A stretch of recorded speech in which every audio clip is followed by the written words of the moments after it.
Network from New York.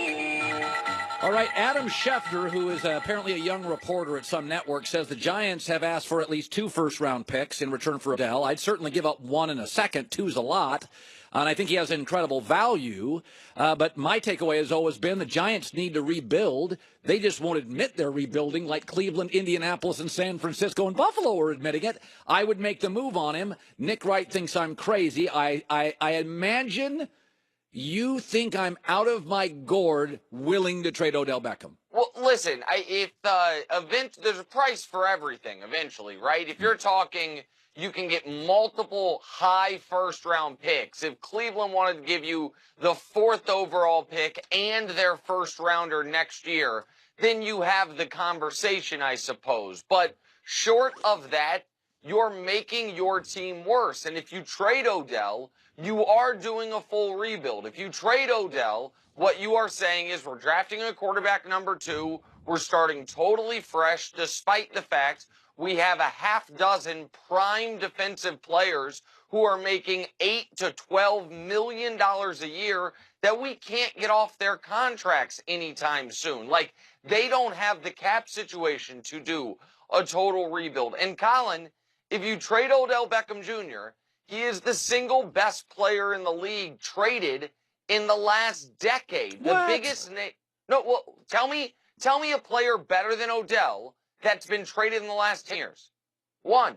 There isn't one. Like, he would be the best player that's been traded since Randy Moss in 07 to the Patriots. All right. Like, they're just so in the NBA, A to A+ players occasionally get traded.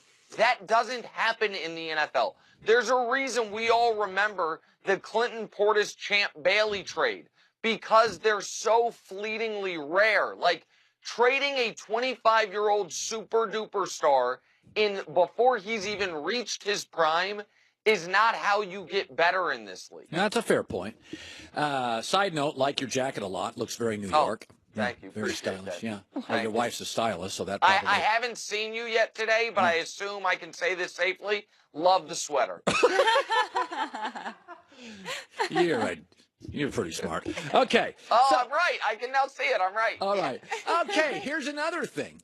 It would be very easy if a coach came out and said, I don't like celebrations. If he was 66, rigid, system guy. Mike Tomlin is a pro player. He's 46. An African-American head coach who is completely relatable to players. A tough, no-nonsense football guy, but has never been anti-fun, anti-emotion, anti-passion. And he says, I don't love celebrations. It's not a great look. For the record, Nick, Andre Johnson, Walter Payton, Jerry Rice, Larry Fitzgerald, some of my all-time favorite players, Russell Wilson, they don't celebrate. You know who does? Gronk. I don't want to join the Gronk club. I like the Russell Wilson club. I think Mike Tomlin's right.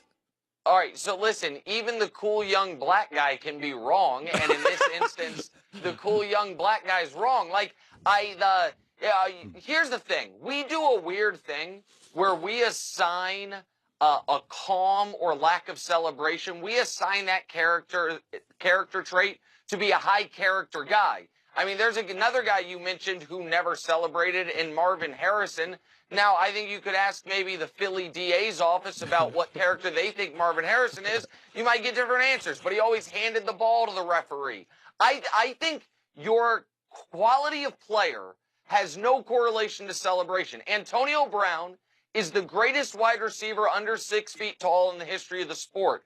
He likes to celebrate. Deion Sanders is the greatest defensive back in the history of the sport. He likes to celebrate. Like, I got no problem with it. I'm one of these crazy people that think sports are a wing of the entertainment industry because, oh yeah, they are a wing of the entertainment industry. And I like having the diversity of outcomes post-touchdown. Let me be fair on this point.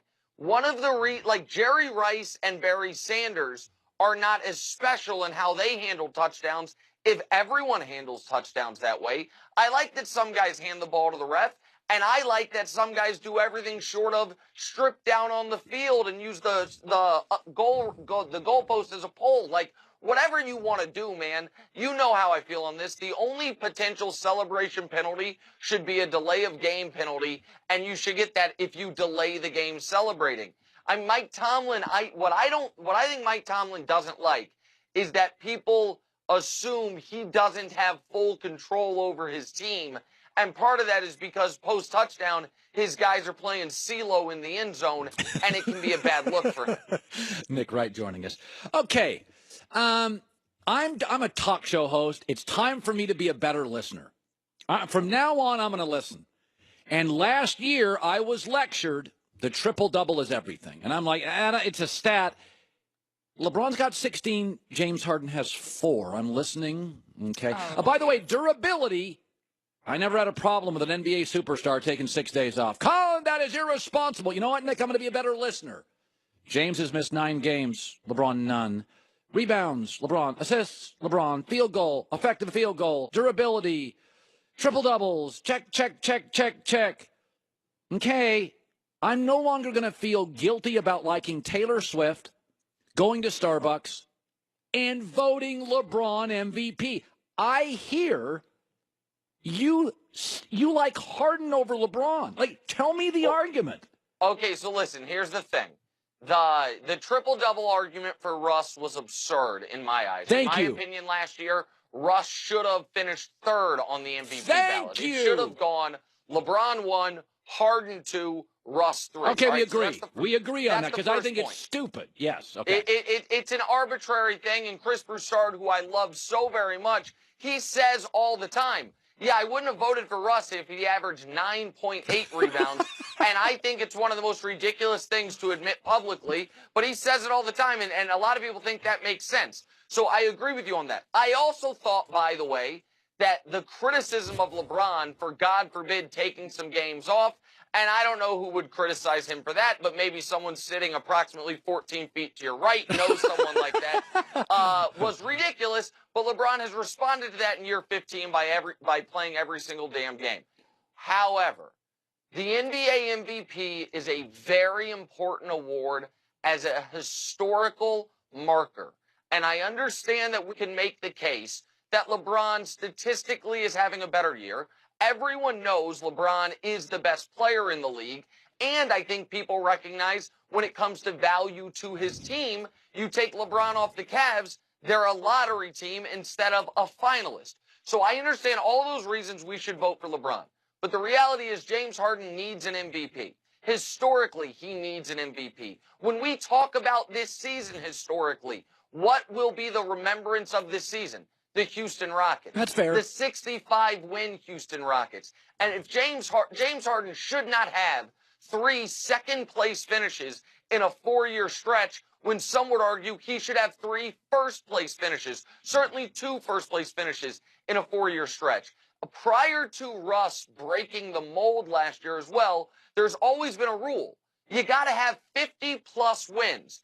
The Cavs need to go 7-2 to get to 50. Just to get to 50. The Rockets are sitting at 61. For all those reasons, this is just the second time in the last 9 years that I would sit up here and say anyone other than LeBron should be MVP. A couple years ago when Steph was the unanimous MVP, listen, he had a transcendent season for a 73-win team. He was the story of the year on the best team of the year. He should win MVP. This year, James Harden should win MVP. Now, we will see if LeBron gets an opportunity to do what he has done to people in the playoff series who win MVPs that he wanted, which is steal their soul, a la Derrick Rose, a la Steph Curry. Maybe he'll do that to James Harden this year in the NBA Finals, but I would vote James Harden MVP this year. Well, we're out of time. You were great as always. Enjoy yourself out there. We miss you terribly, and take care, buddy.